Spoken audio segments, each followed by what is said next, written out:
예, 우리 함께 읽은 말씀을 가지고 예수님을 만난 사람들 시리즈 9번째 시간입니다. 맹인 바디메오에 대해서 함께 살펴보는 시간 갖도록 하겠습니다. 오늘이 이제 예수님 만난 사람들 시리즈로는 마지막 설교가 되겠습니다. 그동안 8명의 사람들을 살펴봤고, 또 오늘을 통해서 이제 예수님 만난 사람들 마지막 시리즈 설교를 하게 되는데, 오늘 예수님께서 만나시는 이 맹인 바디메오는 어떤 사람이었고, 또 그 사람을 통해서 또 우리에게 주시는 영적인 교훈은 어떠한 것인지 말씀을 살펴보면서 함께 나눈 시간 갖도록 하겠습니다. 예수님과 제자들 또 많은 군중들이 여리고를 방문하고 또 여리고에서 나오는 길에 이 맹인 바디메오를 만나게 됩니다. 이 맹인 바디메오에 대해서 성경은 어떻게 소개하고 있냐면, 말 그대로 앞을 보지 못하는 맹인이었고, 또 길가에서 지나가는 사람들에게 구걸하면서 살고 있었던 거지였습니다. 자, 그런 그가 예수님을 만나는 장면을 성경을 이제 보여주고 있는데요. 어떻게 그가 예수님에 대해서 또 예수님의 존재에서 알게 되었을까? 아마 우리가 너무나 잘 간접적으로 경험할 수 있겠지만, 앞을 보지 못하는 사람들 대부분이 귀가 참 밝습니다. 그래서 길거리에서 구걸하면서 하는 이 맹인 바디메오도 지나가는 사람들의 그 말하는 이야기들에 대해서 참 많은 것을 듣게 되었을 것입니다. 여러 가지 이야기 중에 사람들이 아마 예수라는 사람에 대해서 이야기하는 것을 들었던 것 같아요. 예수라는 사람이 있는데 그가 지나가는 곳마다 병든 자가 병을 고치는 기적이 일어나고 있어 라는 이야기를 들었을 것이고, 귀신에 사로잡힌 사람들이 귀신을 내어쫓는 예수님을 통해서 자유와 또 해방을 맛보게 되었어라는 이야기도 분명히 들었을 것입니다. 예수님께서 가시는 곳마다 또 예수님을 머무는 그 자리에서 하나님의 복음을 증거하는 예수 그리스도에 대해서 그는 분명히 알고 있었다는 것이죠. 자, 그럼 그에게 사람들이 웅성웅성 떠드는 소리가 다시 들려옵니다. 그것은 어떤 말이냐면, 그가 서 있는 그 길에 그렇게 마음에 사모하였던 예수님이 지나간다는 이야기를 듣게 되었습니다. 자, 이 이야기를 들은 이 바디메오의 이 마음엔 흥분되기 시작합니다. 혹시 그 예수님이 내가 머물고 있는 이 자리에 오신단 말이야? 이런 익사이딩 그런 마음 가운데 나도 예수님을 만나면 내가 앞을 보지 못하는데 나의 이 맹인된 것을 고쳐주시고 정말 앞을 보게 되는 그런 기적이 일어나지 않을까라는 기대감을 가지게 되었다는 것이죠. 자, 점점 사람들의 웅성웅성한 소리가 가까이 들려오기 시작합니다. 그러면서 그가 소리를 지릅니다. 다윗의 자손 예수여, 나를 불쌍히 여기소서. 다윗의 자손 예수여, 나를 불쌍히 여기소서.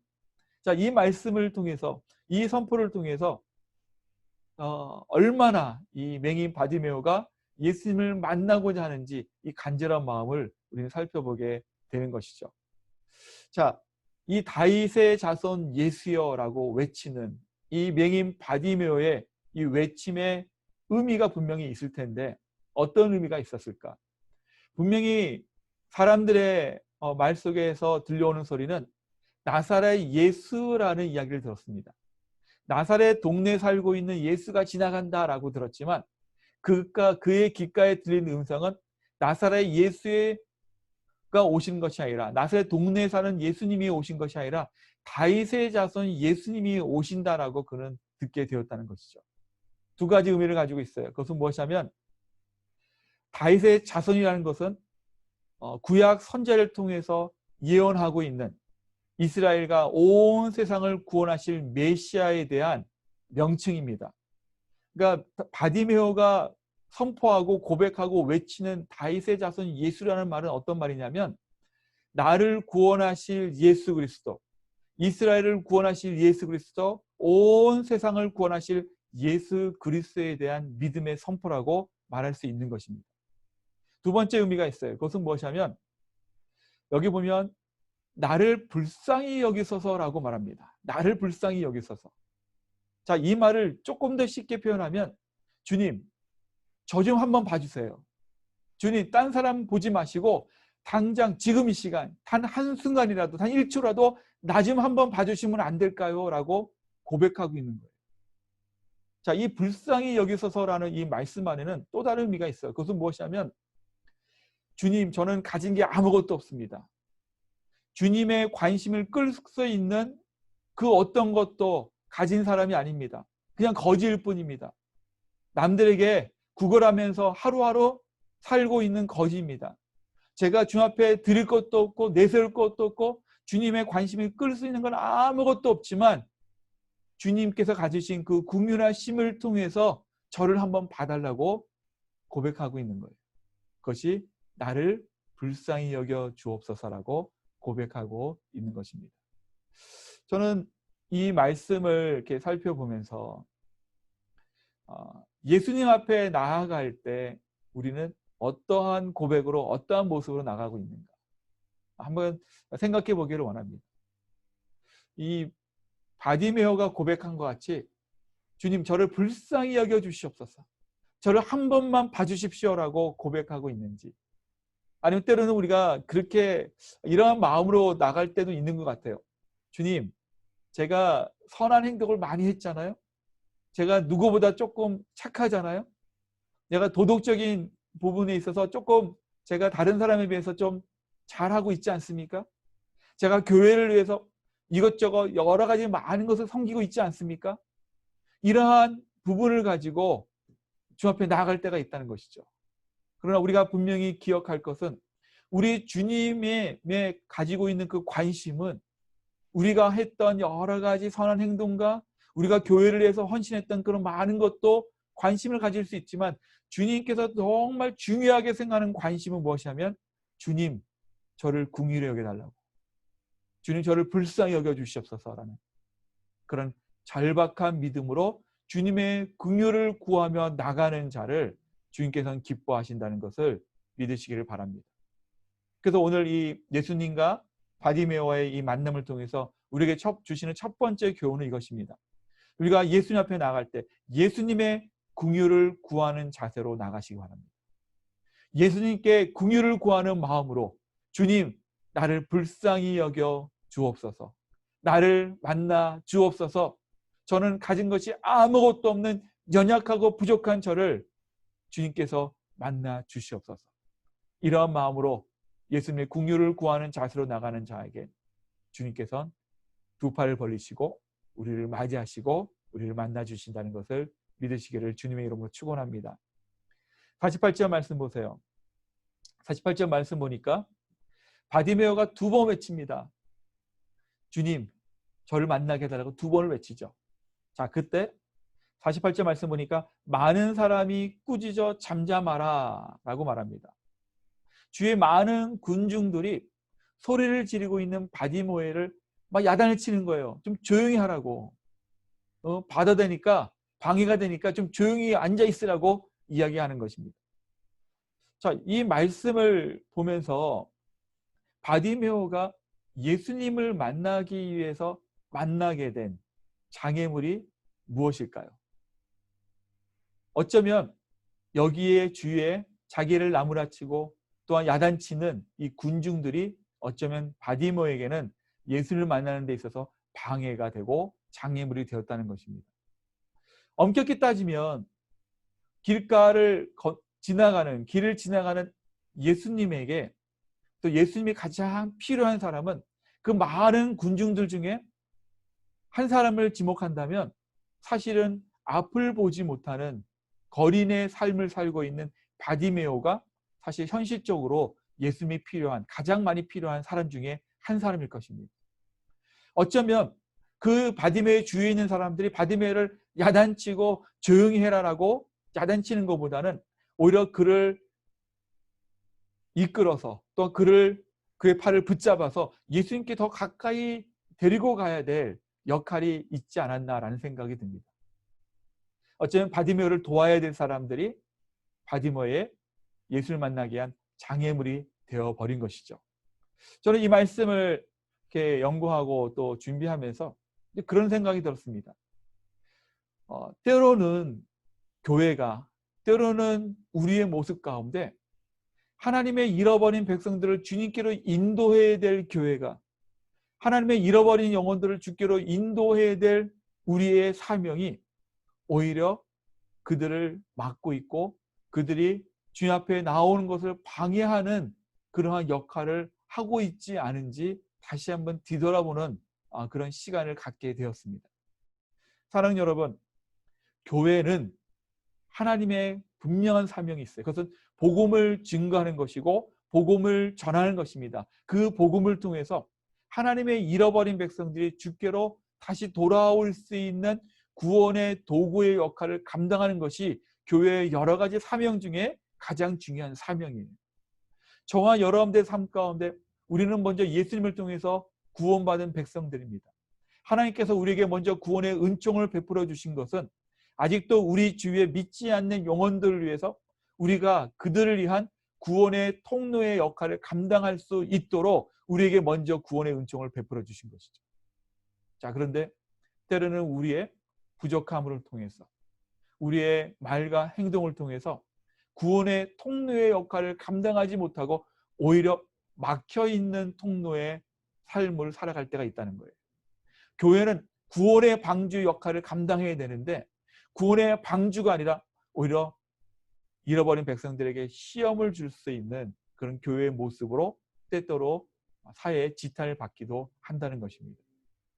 저는 하나님께서 세워나가시는 주빌리 교회는, 또한 우리 교회는 복음을 통한 복음의 그런 구원의 통로의 역할을 감당하는 교회가 되시기를 주님의 이름으로 축원합니다. 저와 여러분들의 삶이 정말 예수 그리스도의 복음을 증거하는 데 쓰임받는 도구로 주님께서 베풀어진 그 구원의 은총이 우리의 삶을 통해서 영적인 통로가 되어서 마음껏 선포되고 증거되고 전해지는 그런 삶을 사시기를 다시 한번 주님의 이름으로 축원합니다. 바디메오는 앞이 보이지 않는 사람이었습니다. 주위에 많은 사람들이 야단을 칩니다. 그리고 예수님 가까이 가지 못하게 합니다. 근데 바디메오는 그 상황에서 포기하지 않습니다. 끝까지 예수님을 만나고자 자신에게 주어진 마지막 기회라는 생각을 통해서 외칩니다. 다윗의 자손 예수여, 다윗의 자손 예수여, 나를 불쌍히 여겨 주시옵소서. 우리가 때때로 살아갈 때 이 절박한 믿음으로, 절박한 마음으로 주님을 나아갈 때가 있잖아요. 그럴 때 우리에게 필요한 것이 무엇입니까? 포기하지 않는 거예요. 때로는 우리가 하나님의 아무 반응 없는 그러한 시간들을 가질 때가 있어요. 침묵이 다가옵니다. 침묵이 옵니다. 근데 그럼에도 불구하고 하나님께서는 침묵하실 뿐이지 우리에 대해서 포기하는 분이 아니거든요. 그렇기 때문에 우리도 하나님의 음성이 들리지 않는다, 하나님의 움직임이 보이지 않는다 할지라도 하나님은 우리를 위해서 가장 좋은 곳으로 준비하시고 또한 우리에게 주시는 아버지시기 때문에 우리는 하나님의 일하심을 거기에 대해서 기대하는 마음을 가지고 기다리고 인내하며 나가야 된다는 것이죠. 포기하지 않는 믿음. 이것이 오늘 말씀을 통해서 우리에게 주시는 두 번째 영적인 자세입니다. 하나님 앞에 나아갈 때 절대 포기하지 마시기 바랍니다. 주님 앞에 긍휼한 마음을 가지고 주의 긍휼한 마음을 의지하며 나가고 또한 불쌍히 여기달라는 나의 낮아짐의 모습을 가지고 주 앞에 나갈 때 주님은 우리를 분명히 만나 주신다는 것입니다. 장애물이 있어도 포기하지 마십시오. 여러분들 앞을 누군가 막고 있어도 포기하지 마십시오. 우리가 잘 아는 말씀 중에 마태복음 7장 7절에서 8절 말씀을 보면 이렇게 말씀하고 있습니다. 구하라 그리하면 너에게 주실 것이요, 찾으라 그리하면 찾아낼 것이요, 문을 두드리라 그리하면 너에게 열릴 것이니 구하는 이마다 받을 것이요, 찾는 이는 찾아낼 것이요, 두드리는 이에게는 열릴 것이니라. 무엇입니까? 절대로 포기하지 말라는 것이죠. 바디메오가 주님을 만나고자 하는 그 간절한 마음을 포기하지 않고 주 앞에 나아갔듯 포기하지 않는 자세로 주 앞에 나아가실 때 주님의 분명한 은혜가 임할 줄 믿습니다. 자, 이렇게 바디메오의 포기하지 않는 믿음을 통해서 예수님께서 그를 찾으십니다. 본문의 말씀 보세요. 49절 말씀 보실까요? 예수께서 머물러 서서 그를 부르라 하시니 그들이 그 맹인을 부르며 이르되 안심하고 일어나라. 그가 너를 부르신다 하며. 자, 이 49절 말씀을 보면 이 마가복음을 쓴 마가는 어떻게 이 말씀을 표현하고 있냐면 예수님의 그 부르심에 대해서 강조하기 위해서 이 컬링한다는, 이 부른다는 단어를 3번이나 쓰고 있습니다. 예수께서 머물러서서 그를 부르라 하시니 그들이 그 맹인을 부르며 이르되 안심하라 일어나라 그가 너를 부르신다 하매. 3번을 강조하고 있어요. 그만큼 이 부르심이라는 단어가 너무나 바디메오에게는 중요한 단어로 임하게 된 것이죠. 그것은 무엇입니까? 주님의 그 부르심을 통해서 바디메오는 그동안 어두움에 쌓여있는 어두운 세상에 살았습니다. 예수님의 그 부르심을 통해서 어두운 세상에서 이제 빠져나와서 밝은 빛이 있는, 빛이 충만한 세상으로 주님께서 불러내어 주신 것을 말씀하고 있는 거예요. 바디메오의 삶을 한번 생각해 보십시오, 여러분. 그는 평생에 한 번도 누군가에게 이름을 부르며 그를 초대받은 적이 한 번도 없었을 거예요. 초대받은 적이 없을 거예요. 근데 지금 이 순간 그렇게 마음속으로 예수님을 사모하였고 예수님을 만나기를 원했는데 그 분이, 그 주님께서 바디메오를 초대하는 겁니다. 어두운 세상으로부터 얻으려 밝은 생명의 빛이 있는 구원의 세계로 그를 초대하신 거죠. 저는 이 말씀을 보면서 이 부르심이 너무나 중요합니다. 이 부르심이 너무나 중요합니다. 이 부르심을 통해서 바디메오의 삶이 완전히 바뀌듯 저와 여러분의 삶도 바뀌었기 때문입니다. 주님의 부르심이 있었기 때문에 우리는 세상의 자녀에서 하나님의 자녀로 바뀌었습니다. 부르심을 통해서 우리는 이 땅의 사망으로 갈 수밖에 없는 인생에서 영원한 생명으로 가는 인생으로 바뀌게 된 것이죠. 자, 주님의 부르심에 대해서 이 바디메오의 이 반응을 한번 볼까요? 50절 말씀 보겠습니다. 맹인이 겉옷을 내버리고 뛰어 일어나 예수께 나아오거늘. 자, 이 한 절의 말씀인데요. 한번 상상해 보세요. 한번 그림을 그려보세요. 앞을 보지 못하는 정말 자유롭게 움직이지 못하는 이 바디메오를 부르신 예수님의 그 음성을 듣고 바디메오가 어떻게 반응합니까? 겉옷을 벗어버리고 뛰어 일어나 주 앞에 나아가는 모습입니다. 자, 그냥 가면 됐지 왜 겉옷을 버렸고 이 겉옷에 대해서 마가는 이것을 소개하고 있는가? 그 당시에 이 팔레스타인 지역에서 이 겉옷은 아주 중요한 역할을 합니다. 이 겉옷은 사막의 모래바람을 막아주는 역할을 하고요. 때로는 아침과 낮 기온의 온도차가 심한 지역이기 때문에 때로는 강한 햇빛과 또한 저녁 시간에는 추위를 막을 수 있는 그런 역할을 하게 되었습니다. 어쩌면 거지로 살아가는 바디메오이기 때문에 자신의 이 더러운 모습들을 가릴 수 있는 역할을 하지 않았나, 이 겉옷이. 그래서 어쩌면 바디메오에게 가장 의지하였던 옷, 가장 중요하였던 옷, 누구에게 빼앗길 수 없는 옷이 바디메오가 가졌던 겉옷이 아닐까라는 생각이 듭니다.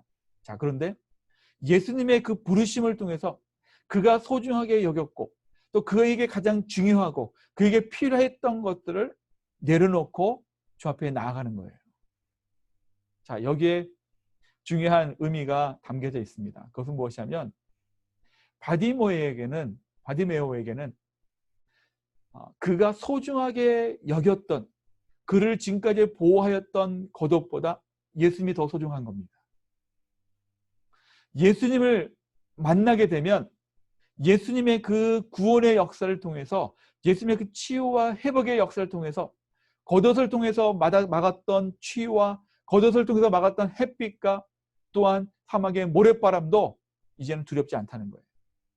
전혀 받아들이지 않는다는 겁니다. 주님께 함께 계시면, 주님께서 주시는 은혜가 있다면 그 모든 것도 다 내려놓을 수 있다는 것입니다. 또 한 가지 우리가 생각해 볼 수 있을 것 같아요. 그것은 무엇이냐면 예수님 만나는데 방해가 될 수 있었다는 것이죠. 뛰어 일어나는데 겉옷이 얼마나 좀 깁니까? 아마 여러분들 사진이나 또한 인터넷 통해서 아마 보셨을 텐데 그 당시에 겉옷은 뭐 발끝까지 내려가는 아주 긴 겉옷이거든요. 그것을 벗고 왔다는 것은 뭐냐면 주 앞에 나아가는데 방해가 됐기 때문에 그는 조금 더 빨리, 조금 더 빠른 시간에 주 앞에 나가고자 하는 마음속에 그가 있던 옷을 버리고 벗어버리고 나갔다는 거예요. 사랑하는 여러분, 우리가 예수님 앞에 나아갈 때 절박한 마음으로 주의 은혜를 구할 때 때로는 주님께서 우리의 몸을 가볍게 하십니다. 우리의 영혼을 가볍게 해주세요. 그것은 무엇입니까? 주님을 만나는 것보다 중요하지 않은 것들을 하나하나 정리해 주십니다. 때로는 주님을 만나는데 방해가 되는 것들을 하나하나 내려놓게 해주십니다. 어떤 것들이 방해가 될까요? 내 안에 가지고 있는 고집, 욕망, 욕심일 수 있을 거예요. 세상이 추구하는 세상 사람들의 가치관일 수도 있습니다. 성경에서 말하는 수만 가지의 제약들일 수 있어요. 주님은 그 부르신 가운데 우리를 인도해 내실 때 우리의 마음에 더러운 것들 또한 우리가 가지는 무거운 짐들 다 내려놓고 주 앞에 나올 수 있도록 인도해 주시는 그 주님인 것을 여러분 믿으시기를 바랍니다. 주님은 날마다 우리 한 사람 한 사람을 부르세요. 사랑하는 나의 아들아, 사랑하는 나의 딸아, 내게로 와서 쉬어라 라고 말씀하십니다. 그 부르심 가운데 우리가 나아갈 때 여러분들 무엇을 내려놓아야 될까요? 여러분들 각자의 삶 가운데 무엇을 내려놓아야 될까요? 무엇이 가장 방해가 되는 것이 있을까요?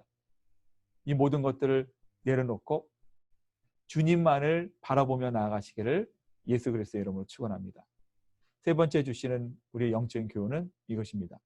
주님을 만나는데 방해가 되는 것을 버리는 믿음의 자세가 필요한 거예요. 주님을 만나는데 방해되는 것을 버리는 자세. 자, 이때 뛰어나온 이 바디메어를 보고 예수님께서 아주 중요한 질문을 하십니다. 51절 말씀 볼까요? 예수께서 말씀하여 이르시되 내게 무엇을 하여 주기를 원하느냐? 너에게 필요한 것이 무엇이냐라고 말씀합니다. 그때 바디메어가 뭐라고 대답합니까?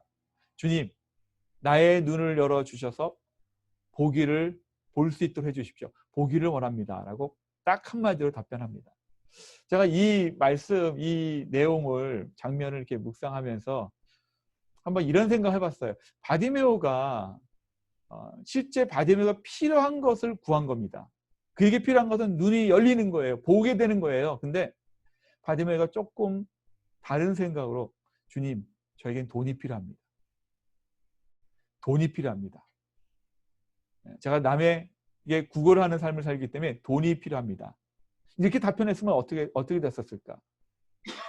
아니, 주님, 제가 필요한 것이 있어요. 그것은 무엇이냐면 큰 집이 필요합니다.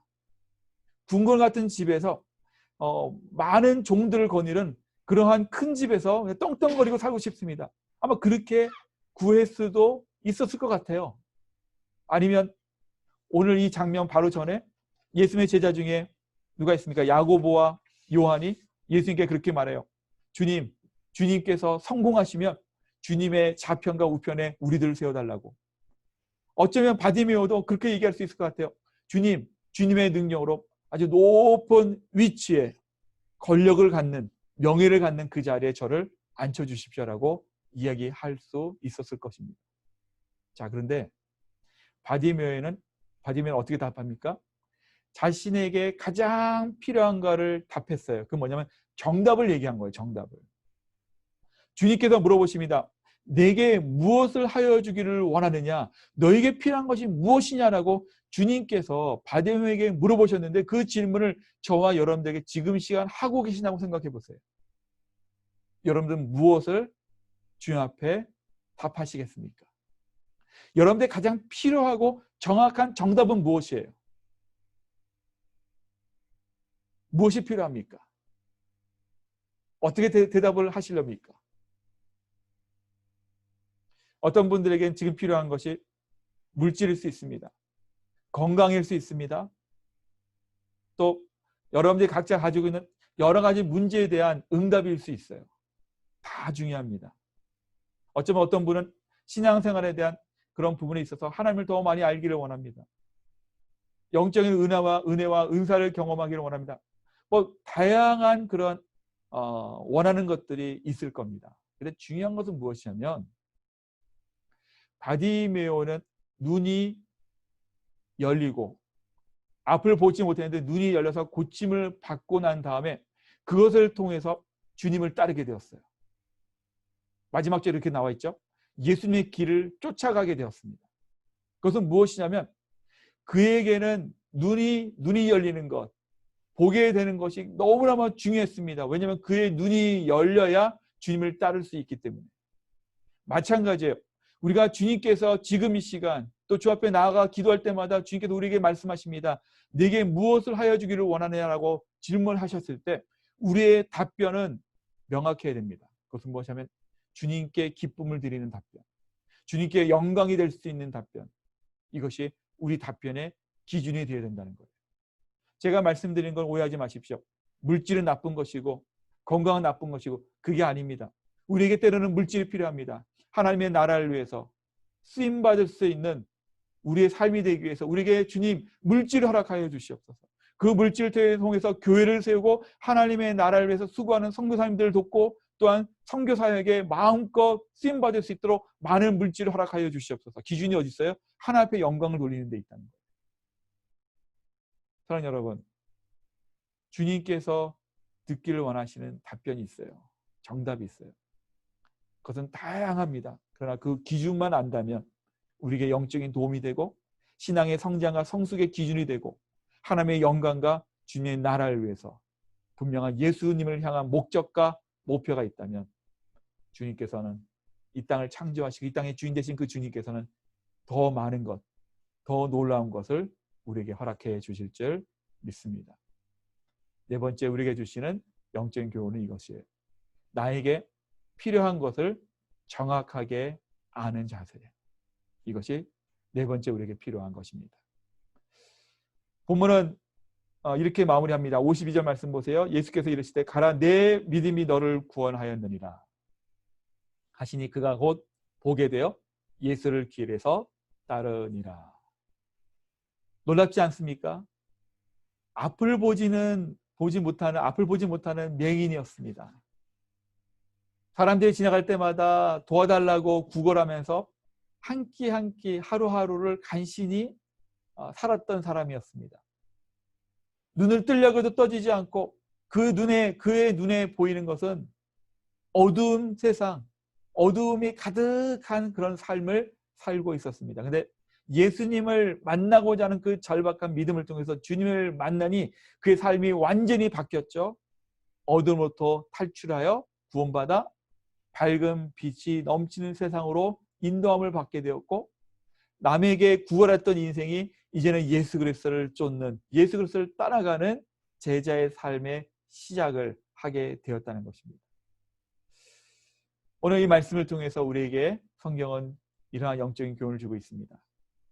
예수님의 긍휼을 구하는 그 믿음의 자세를 가지고 주님을 만나는데 포기하지 않는 그 믿음의 제사를 통해서 저 앞에 나가십시오. 주님을 만나는데 방해되는 것을 버리십시오. 나에게 필요한 것을 정확하게 아는 그 믿음의 자세로 저 앞에 나아가라고 성경 우리에게 가르쳐주고 있습니다. 사랑하는 여러분, 바디메오의 삶이 변화받았듯 우리의 삶도 날마다 변화받는 그런 삶을 사시기를 주님의 이름으로 축원합니다. 오늘까지 우리가 9번 예수를 만난 사람들 시리즈로 말씀을 나누었습니다. 9명의 사람들을 나누었어요. 이 사람들의 모습, 소경도 있었고 맹인도 있었고 또 귀신 들린 사람도 있었고 다양한 사람들을 만났습니다. 그 사람들의 공통점이 뭐냐면 어딘가 아팠고 어딘가 연약했고 또 어딘가 부족했던 사람이에요. 그 사람들의 모습을 통해서 우리는 우리 자신의 모습을 발견하게 됩니다. 우리의 모습이에요. 우리의 모습을 성경이 하나의 이그젬플을 통해서 보여주고 있는 것이죠. 근데 그들 모두가 예수님을 만나고 그들의 삶이 완전히 바뀐 것을 우리가 체험하게 되었고 보게 되었습니다. 저는 이 말씀을 또 지난 9번의 그 설교 말씀을 이렇게 정리하고 이렇게 묵상하면서 지난 수요일 날 또 여러분들과 나눴던 그 오늘의 만나 이 말씀이 제 마음속에 좀 챌린지를 주었습니다. 어떤 말씀이냐면 시편 40편 9절 말씀이에요. 제가 한번 읽어드릴게요. 시편 40편 9절 말씀.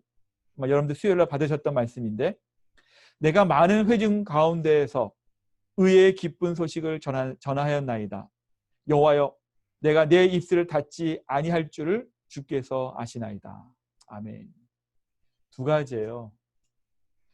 내가 속한 이 영적인 공동체에서 한 영혼이 주께 돌아온 그 소식이 가장 기쁜 소식이 되게 하여 주시고, 나의 입술이 안전하서나 어느 곳에 무엇을 하든지 하나님의 은혜, 그 구원의 메시지를 선포하는 전도자의 삶을 살게 하여 주시옵소서. 이 내용이거든요.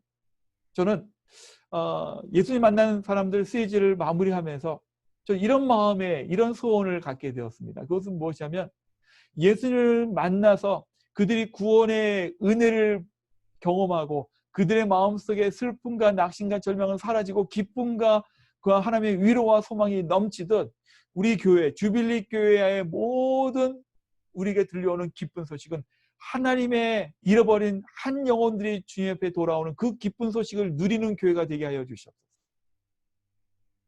그 어떤 기쁜 소식보다도 한 영혼 한 영혼이 주께로 돌아온 그 소식을 통해서 함께 기뻐하고 함께 찬양하고 경배하는 그러한 기쁜 소식을 누리는 공동체가 되게 하여 주시옵소서.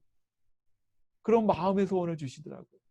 그러면서 또 한 가지, 우리가 평생에 이 땅에 사는 동안 하나님께서 우리를 거룩한 백성으로, 왕같은 제사장으로 구별하여 주신 그 목적이 무엇입니까? 우리에게 베풀어진 그 구원의 아름다운 소식을 전하게 하셨는데, 저는 이 주빌리 교회가 이 땅에 세워지는 동안 하나님, 이 땅에 속한 하나님의 주빌리 모든 영적인 공동체의 마음속에 입술을 통해서 예수 그리스도의 그 은혜, 그 구원의 말씀들이 전도되고 선포되는 사명을 감당하게 하여 주시옵소서. 이러한 은혜와 이러한 기쁜 소식이, 이러한 말씀을 선포하는 것이 일상이 되는 교회가 되게 하여 주시옵소서. 이런 마음을 정하게 해주시더라고요. 사랑하는 여러분, 저는 이러한 은혜와 소원이 우리 모두에게 동일하게 임하시기를 예수 그리스도의 이름으로 축원합니다. 주님은 계속해서 매일 매 순간순간마다 주님의 은혜가 필요한 사람들을 찾아가십니다. 그 찾아가셔서 만나주세요. 그리고 하나님 나라에 대한 소망을 주세요. 영원한 생명에 대한 약속을 주세요. 그리고 또 다른 하나님의 잃어버린 백성들, 주께로 돌아와야 할 백성들을 향해서 하나님의 말씀을 선포하게 하십니다. 이 귀한 은혜에 함께 하시고 동참하셔서 저 앞에 멋있게 아름답게 쓰임받는 우리 귀한 함께 하시는 성도님들 되시기를 예수 그리스도의 이름으로 축원합니다.